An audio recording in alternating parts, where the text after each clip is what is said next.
SIR की प्रक्रिया के बीच काशी मॉडल की चर्चा चारों तरफ हो रही है। ये चर्चा इसलिए हो रही है कि एक तरफ जहां देश में कई बीएलओ तमाम तरह के आरोप लगा रहे हैं, अपने ऊपर ये प्रेशर की बात कह रहे हैं, राजनीतिक पार्टियां दबाव डाल रही हैं, तो दूसरी तरफ वाराणसी में कई ऐसे बीएलओ हैं जिन्होंने तय समय के अंदर ही अपनी जो एसआईआर की प्रक्रिया है उसे पूरा कर लिया है। ये प्रक्रिया क्या है, ये मॉडल क्या है, हमारे साथ बातचीत के लिए सत्येंद्र जी हैं, वाराणसी के डीएम हैं। सर, क्या ये काशी मॉडल है? क्योंकि हम ये देख रहे हैं कि तय समय के अंदर ही आधा दर्जन की संख्या में जो बीएलओ थे उन्होंने काम पूरा किया है। ये सब कुछ कैसे हो रहा है उसके बारे में जरा बताइए। देखिए, जो एसआईआर की प्रक्रिया है वो बहुत ही सरल प्रक्रिया है। उसमें जो इन्यूमरेशन फॉर्म है वो केवल एक पेज का फॉर्म है। उसमें कुछ ही कॉलम है जो मतदाताओं को भरने हैं। अगर बीएलओ की ट्रेनिंग अच्छे से हो और उसको सभी घरों तक वो जाकर सभी मतदाताओं से बातचीत करे तो कहीं कोई समस्या ही नहीं है।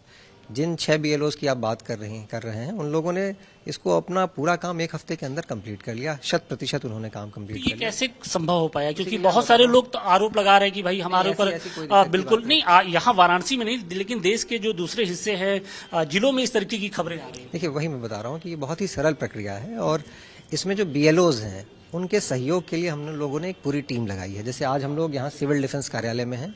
सिविल डिफेंस के हमारे 450 वॉलंटियर्स हमारे बीएलओज के साथ में घर घर जाकर उनकी मदद कर रहे हैं, घरों से फॉर्म इकट्ठा करने में। जितने भी हमारे मतदाता हैं उनको मदद कर रहे हैं फॉर्म भरने में और भरकर फिर वापस कलेक्ट करने में भी बीएलओज की मदद कर रहे हैं। तो इससे हमारे बीएलओज हैं उनको बहुत सहूलियत हो रही है। इसके अलावा जो मैपिंग का काम है, हम लोगों ने हर बूथ पर एक हेल्प डेस्क स्थापित कर दिया है। जो हमारे जितने भी पोलिंग स्टेशन हैं सभी पे एक हेल्प डेस्क स्थापित हुआ है, जिसमें हमारे शिक्षक या शिक्षा मित्र जो उस बूथ पे ही शिक्षण करने वाले जो शिक्षक हैं उन लोगों को उस हेल्प डेस्क पे लगाया गया है और उनको जो है वहाँ पर जो हमारे वोटर लिस्ट हैं 2003 के और 2025 के दोनों ही चीज़ें उपलब्ध कराई गई हैं। तो कोई भी वोटर है उसको किसी प्रकार की क्वेरी होती है तो बीएलओ के साथ साथ एक और उसको आदमी मिल गया जिससे वो अपने प्रश्न पूछ सकता है, अपनी जो है क्वेरीज को रिजॉल्व करा सकता है। तो इससे भी जो है बीएलओ को काफ़ी सहूलियत हो गई है। इसके अलावा जो नगर निगम क्षेत्र है, नगर निगम क्षेत्र में हमारे जितने भी डोर टू डोर सफाई वाली जो हमारी पूरी टीम है जो डोर टू डोर कूड़ा कलेक्शन करती है, तो सुबह 7 बजे से 10 बजे तक वो हर घर पे जाती है कूड़ा कलेक्ट करने के लिए। उनको भी बीएलओज की मदद में लगा दिया गया है कि बीएलओ जब सुबह जा रही हैं तो उनके साथ में हमारे सफाई कर्मियों की जो टीम है वो भी साथ में जा रही है कि वो भी लोगों से बातचीत करके उनके फॉर्म कलेक्ट करने में उनकी मदद करे। तो इस प्रकार से एक पूरा जो है सिस्टम हमारे बीएलओज के सहयोग में लगा है और सभी बीएलओज बहुत अच्छे तरीके से अपना काम कर रहे हैं। वो घर घर जा रहे हैं, सब लोगों का फॉर्म जो है वो कलेक्ट करके उसको अच्छे से भरवा रहे हैं। मैं रैंडमली घरों पर जा रहा हूँ।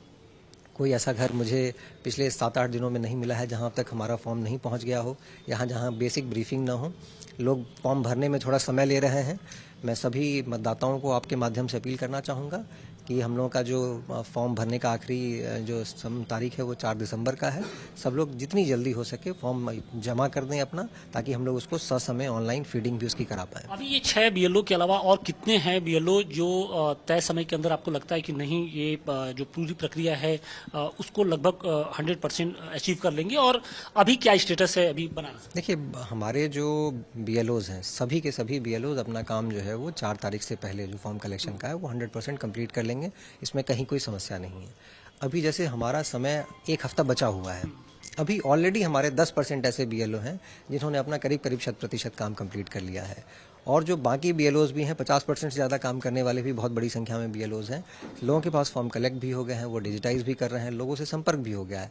जो हमारे बीएलएज हैं, बूथ लेवल एजेंट्स जो पॉलिटिकल पार्टीज़ के हैं, उन लोगों को भी उसमें लगाया गया है, वो लोग भी उसमें मदद कर रहे हैं, तो वो लोग भी फॉर्म कलेक्ट करके लेकर आ रहे हैं। तो सारा प्रोसेस बहुत ही अच्छे तरीके से 4 तारीख जो इलेक्शन कमीशन ने मैंडेट किया है 4 दिसंबर का डेट, उस समय तक आराम से हमारा काम कंप्लीट हो जाएगा। शुक्रिया बातचीत के लिए। तो कोशिश यही की जा रही है कि तय समय के अंदर जो एसआईआर की प्रक्रिया है उसे पूरा कर लिया जाए, और अभी तक खबर ये है कि लगभग 10 से 15% के आसपास जो बीएलओ हैं उन्होंने तय समय के अंदर अपनी जो पूरी प्रक्रिया है उसे खत्म कर लिया है। तो निश्चित तौर पे वाराणसी कहीं ना कहीं पूरे देश के लिए एक नजीर साबित हो रहा है, क्योंकि जिस तरीके से एसआईआर की प्रक्रिया को लेकर जो बीएलओ पर दबाव की बात कही जा रही थी वो कम से कम काशी में इस वक्त नहीं दिखाई पड़ रही है, क्योंकि काशी में उन बीएलओ की एक तरीके से मदद के लिए वाराणसी स्थानीय प्रशासन की ओर से, जिला निर्वाचन की ओर से उनको मदद पहुंचाई जा रही है, चाहे वो सफाई कर्मचारी हो फिर या फिर जो सिविल डिफेंस के जो कार्यकर्ता हैं वो उनकी मदद कर रहे हैं। और इसके साथ ही पूरी कोशिश ये की जा रही है कि बीएलओ के ऊपर किसी तरीके का कोई प्रेशर न हो। एसआईआर की प्रक्रिया को लेकर उठ रहे सवालों के बीच बनारस के कई ऐसे बीएलओ हैं जिन्होंने तय समय के अंदर ही जो पूरी प्रक्रिया है उसे पूरा कर लिया है और यही कारण है कि आज चारों तरफ काशी के मॉडल की चर्चा हो रही है। इन बीएलओ की तारीफ हो रही है जिन्होंने तमाम प्रेशर के बावजूद जो अपना काम है उसे बखूबी पूरा किया है। अपनी मेहनत, अपनी लगन के बदौलत इन्होंने एसआईआर की जो प्रक्रिया है उसको बेहद आसानी के साथ पूरा कर लिया है और यही कारण है कि देखिए आज इनकी तारीफ हो रही है और इनका सम्मान किया जा रहा है। देखिए, भारत निर्वाचन आयोग की ओर से ये एक प्रशस्ति पत्र दिया गया है जिसमें बीएलओ सीमा सिंह आंगनबाड़ी हैं, इनके साथ ही कई और जो बीएलओ हैं उनको उनके काम के लिए एक तरीके से सम्मानित किया जा रहा है। तो सवाल इसी बात का है कि जिस तरीके से इस पूरी प्रक्रिया को लेकर एक तरीके से सवाल उठाए जा रहे हैं, कहा यह जा रहा है, आरोप ये लगाए जा रहे हैं कि बीएलओ पर तमाम तरह के दबाव हैं, उनके ऊपर जो प्रशासनिक अधिकारी हैं वो भी दबाव डाल रहे हैं, लेकिन जो बनारस के जो बीएलओ हैं उन्होंने एक नजीर पेश की है। सर, सबसे पहले आपका नाम जानना चाहिए। जी, मेरा नाम अरुण कुमार सिंह है। मैं 391 सेवापुरी विधानसभा के अंतर्गत बीएलओ के रूप में कार्यरत हूँ। बीएलओ के रूप में आप काम कर रहे हैं, लेकिन देश भर में ये चर्चा है कि बीएलओ के ऊपर बहुत प्रेशर है, पॉलिटिकल पार्टियों का प्रेशर है, वो खुद भी प्रेशर महसूस कर रहे हैं कि इतना काम कैसे करें।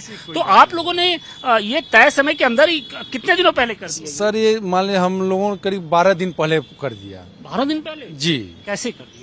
एक लक्ष्य बना लिए, क्योंकि हम लोगों को मिला था कि 1 महीने का लक्ष्य मिला था, तो उसको एक लक्ष्य माने कि हमको 4 से 5 दिन में बाढ़ वितरित कर देना है। घर घर सभी मतदाता के घर गए और वितरित कर दिए और उसके बाद एक 3 दिन 4 दिन के अंदर एक तरफ से उनको जैसे समझा दिए थे इस तरह से भरा जाएगा, ये डॉक्यूमेंट्स लगेगा।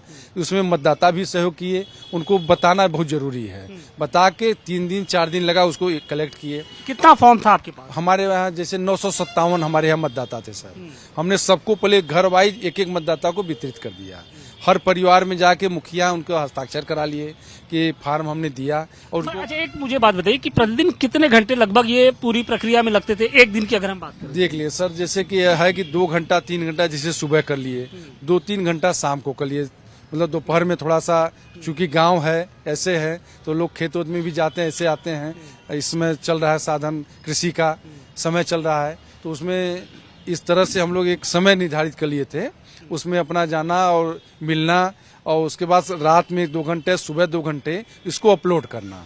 एक कर लिए थे कि आज जितना किए उसको कल नहीं छोड़ेंगे, सब कर रहे भी आज करना है। तो आज ये बताइए कि किसी तरीके का प्रेशर था कोई क्योंकि बहुत सारे ये पॉलिटिकल पार्टियां ये आरोप लगा रही हैं कि बीएलओ के ऊपर ये प्रेशर दिया जा रहा है कि नहीं, नाम इनका काट दो, इनका जोड़ो, ये करो, वो करो।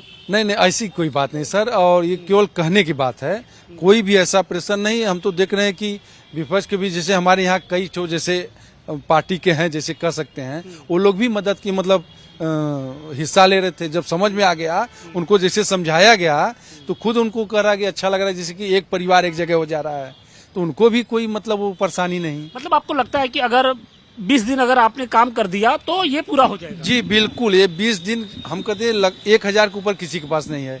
मान लीजिए 1100-1200 किसी में है, किसी में 700 भी है, तो सर ये एक मुश्किल से 20 से 25 दिन का काम। 25 दिन, लेकिन माहौल तो ऐसा बनाया जा रहा है कि जैसे लग रहा है कि बीएलओ की एकदम गर्दन पकड़ लिया गया, नहीं काम करो ही, 24 घंटे काम करना है, एकदम ये सारी चीजें बना दिया गया है कि बीएलओ एकदम सांसद में पड़े हुए हैं। नहीं, ऐसी कोई बात नहीं है। बस समझ में आना चाहिए। जो चीज हम खुद नहीं समझ पाएंगे तो फिर लोगों को कैसे समझाएंगे? फिर तो हमें घबराहट होगी। आपको भी समझना पड़ेगा, लोगों को भी समझाना। तो ये दोनों काम आपने कैसे किया? क्योंकि आप एक महिला हैं, आपको घर का भी काम करना पड़ता होगा, फिर बाहर भी निकलना, लोगों को समझाना, सारी चीजें करना। बस इतने दिन से काम, 25 साल से नौकरी में है, तो लोगों से जान पहचान तो है, फेस टू फेस, तो सुनते हैं, जो भी समस्या रहती है हमेशा पूछते रहते हैं, बताते रहते हैं, तो कर लिए। तो आपके पास कितने फॉर्म थे? 1023। 1023 जी। तो आप डोर टू डोर गई कि एक जगह बैठ के लोगों को बुलाया, कैसे किया? नहीं सर, एक जगह बैठ के संभव ही नहीं, डोर टू डोर जाना पड़ा। बाकायदा रजिस्टर पे सिग्नेचर करवाए हैं फॉर्म देके, फिर फॉर्म कलेक्ट करने के लिए कुछ लोग सहयोग किए, घर पे आके दिए, इन कुछ लोगों का जाके लेना पड़ा। तो इसमें कोई आपको असुविधा हो रही थी या क्या लग रहा था? थोड़ा सा कहाँ दिक्कतें आ रही थी? कुछ टेक्निकल दिक्कतें, कभी सर्वर डाउन होता? हाँ, सर्वर डाउन होता तो रात को हम 1 बजे जाग के काम करते थे। 1 बजे रात? हाँ, 1 बजे रात को, फिर सुबह 5 बजे उठ जाते थे, 5 से 8 बजे तक हम फॉर्म भरते थे। उसके बाद फिर सर्वर धीरे धीरे तो ये मतलब एक सिर्फ एक ड्यूटी नहीं बल्कि आपने इसको अपना कर्तव्य जी कर हाँ जिम्मेदारी है तो बहुत सारे लोग ये क्यों कह रहे हैं कि नहीं उनके ऊपर बहुत प्रेशर है, ये तो आपको समझ में आया कि ये किस तरीके की बातें हो रही हैं? पता नहीं, हमें तो लगता है सर जब नहीं समझ में आएगा तो जिस काम को नहीं हम समझ पाएंगे तो हमें भारी लगेगा ही। कुछ प्रेशर कभी किसी अधिकारी की ओर से दिया है कि नहीं आपको एकदम बिल्कुल ये करिए? नहीं, हमारी नायब तहसीलदार, हमारी एसडीएम मैम, हमारे CDPO सर हमेशा सहयोग करते थे, फोन से पूछते थे, जो भी समस्या आती थी बताते थे। और आज आपकी जो मेहनत है वो साकार भी हुई है। आप तस्वीरें देखिए, ये प्रशस्ति पत्र इनको मिला है भारत निर्वाचन आयोग की ओर से, तो एक सम्मान भी आपको मिला। जी बहुत अच्छा लगा बहुत अच्छा लगा। मेरा नाम प्रवेश कुमार सिंह है, मैं बुद्ध भाग संख्या 92 का BLO। ये लोग कितने दिनों के अंदर आपने ये पूरा काम कर लिया? सर मैंने इसको कम से कम 18 दिन के अंदर 18 दिनों के अंदर। कितने फॉर्म थे? 814। 814 फॉर्म थे, लेकिन बहुत से लोग तो उसी में घबरा जा रहे हैं, कह रहे हैं कि कैसे होगा, क्या होगा, इतना कोई प्रेशर। बात नहीं है, फार्म बांट के हम लोग घर घर गए, सबका सहयोग लिए, मतलब गांव वाले ने सहयोग दिया जो कि फार्म हमको दे दिए। और उसके बाद में उस फार्म को जो यहाँ लोग छोड़े थे उसको कंप्लीट करके और उसको रात को 2-2:30 बजे तक ऑनलाइन उसको मैंने किया। अच्छा, आपने किया पूरा ऑनलाइन सब हमने किया। ऑनलाइन कर दिया। तो असहयोग भी कहीं मिलता होगा, बहुत से लोग फॉर्म नहीं भरते होंगे, कहते होंगे आज आओ कल आओ। जो नहीं भरते थे मैं घर पे बैठ के कहता था कि फार्म लाइए, मैं बताता हूँ, तो बताए तो लोग भरे। तो इसमें आपको कोई असुविधा तो नहीं होती थी कि नहीं यार बहुत ज्यादा प्रेशर है आपके ऊपर? नहीं सर, असुविधा नहीं थी कोई। लोग क्यों ऐसा कह रहे हैं? बहुत सारे BLO और राजनीतिक पार्टियां ये कह रही हैं। जो काम नहीं करेंगे वो तो ऐसा कहेंगे ही, जो काम नहीं करेंगे तो वो तो ऐसा कहेंगे कि हमारे ऊपर प्रेशर है। कामचोरों की, हाँ वही चीज है। कामचोरों की। हाँ लेकिन कुछ ऐसा नहीं है कि मतलब बहुत कोई चांद तारा तोड़ के लाना है। नहीं ऐसा कुछ नहीं, अगर रूटीन वे में करे और थोड़ी सी मेहनत अगर कर दे तो आराम से हो जाएगा। वो कुछ नहीं है। हाँ, अगर 4 घंटा बैठ गए लगातार रेगुलर तो कम से कम 400-500 लोग ऑनलाइन आराम से कर सकते हैं। ऑनलाइन आराम से कर सकते हैं। और यही कारण है कि वाराणसी के जो तमाम BLO हैं उन्होंने तय समय के अंदर ही अपना काम पूरा कर लिया है। इनको सम्मानित भी किया जा रहा है और उम्मीद ये जताई जा रही है कि आने वाले 1 हफ्ते के अंदर 100% जो लक्ष्य निर्धारित किया गया है वाराणसी जिला निर्वाचन आयोग की ओर से वो प्राप्त हो जाएगा। तो ऐसे में सवाल इसी बात का है कि क्या BLO के ऊपर जो दबाव की बात कही जा रही है, जो आरोप लगाए जा रहे हैं और SIR की जो प्रक्रिया है उसको लेकर किसी तरीके की कोई सियासत या सियासी माहौल खड़ा करने की कोशिश की जा रही है क्या? वाराणसी से मनीष दुबे के साथ आशुतोष सिंह, टाइम्स नाउ नव भारत।